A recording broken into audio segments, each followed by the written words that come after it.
Hi guys, this is Healthy Beauty by Bethany, and this is a continuation that we were talking about just root causes and how so many of my clients want to know how to get glowing skin.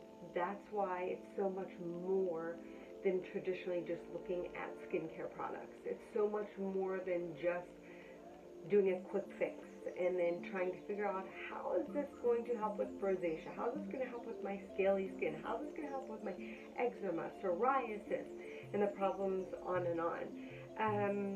That's why I had a passion to be able to go to school to be an esthetician and get into to be a holistic green esthetician, and then also go to school for holistic health coaching, and then also work in a medical arena as well.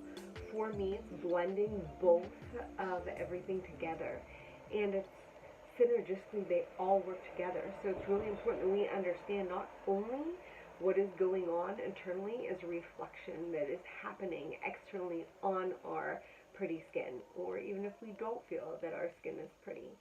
But with my program, we talk about all that. We talk about the macros, and we talk about how to be on point. And if you want to do something naturally to exfoliate, there's so many options to be able to do that you have control. Instead of listening to someone and just using, someone should teach you so you're empowered, so for the future, if you need help, you know what to do.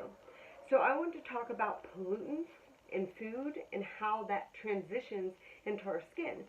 So just think about it. I have clients that says, well, I eat organic and I drink, natural water, and I do this.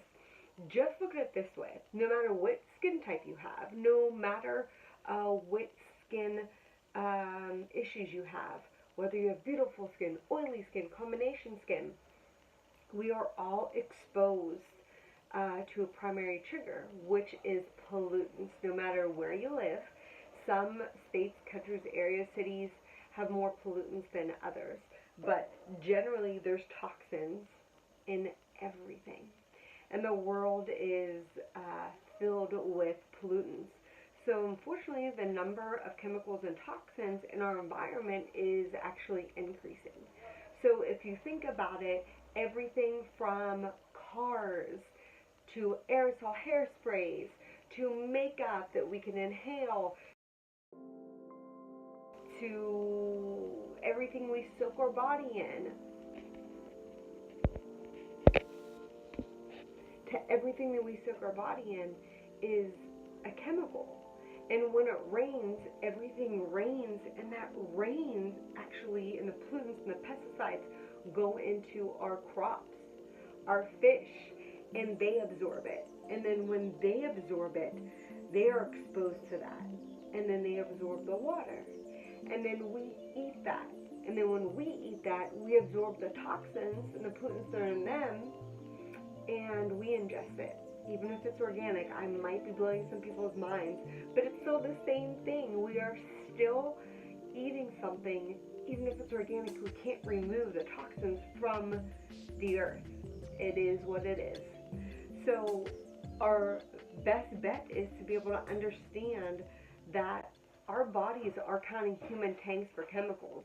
And it's really important that we know and we understand how those toxins affect us and what to do. And there is something that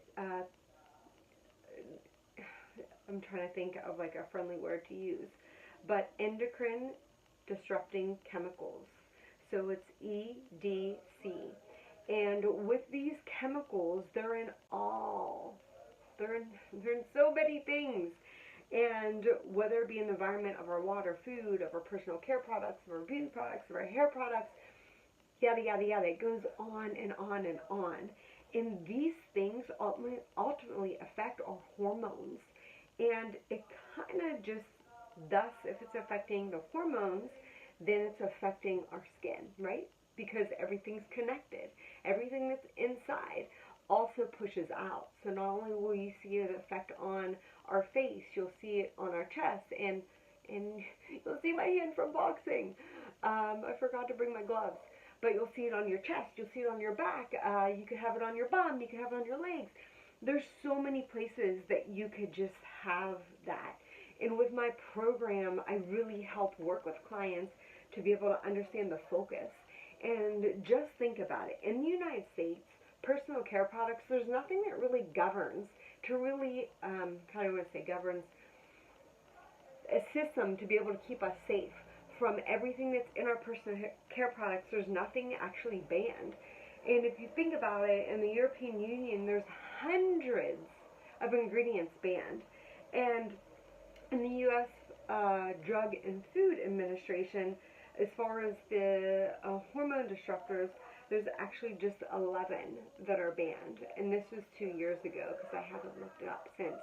So let's say let's add a few more. Let's say there's 15 in there. But in those ingredients, they're proven to actually have hormone disruptors that disrupt our hormones. So wonder why, people can't get pregnant. Wonder why it's hard for little girls or well endowed whenever they're 12.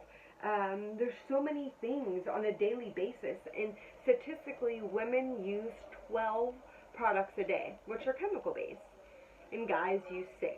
This is just the stats currently. So when we're exposed to an average of probably about 126 different ingredients daily that is chemical, from our toothpaste to what we wash our face with, to our makeup, to our hair care, to our perfume, cologne, lotion, and it goes on and on and on. So, and just think the things that are preservatives and fragrance and things to be able to have things last a long time. Well, we pay a toll for that. If you want a shelf life of 5 years, do you really think something natural is going to last 5 years? So it's really coming in the middle and meeting and understanding. Guys, if you want something natural to where it's natural makeup to where they used back in ancient times, it's going to run off your face, guys. So you can't really be super critical with makeup needs. You have to understand meeting in the middle and actually picking your vice, what's important to you, and how to be clean with that. As we age, our hormones change, but ideally that contributes and it's accelerated to fine lines, wrinkles, sagging skin.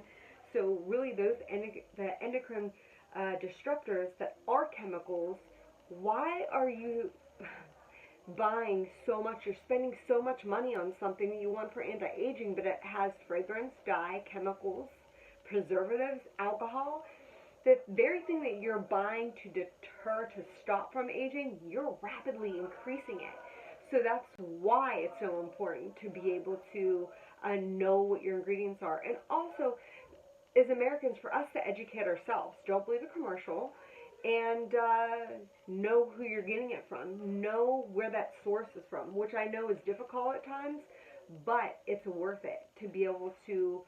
It doesn't have to be a small business, but normally when it's huge franchises, they constantly trade out their ingredients or chemicals to be able to get something cheaper, which isn't synthetic. That's why you fall in love with the product and you're like, you've been using it for a while and the consistency changes. Well, that's because the ingredients change.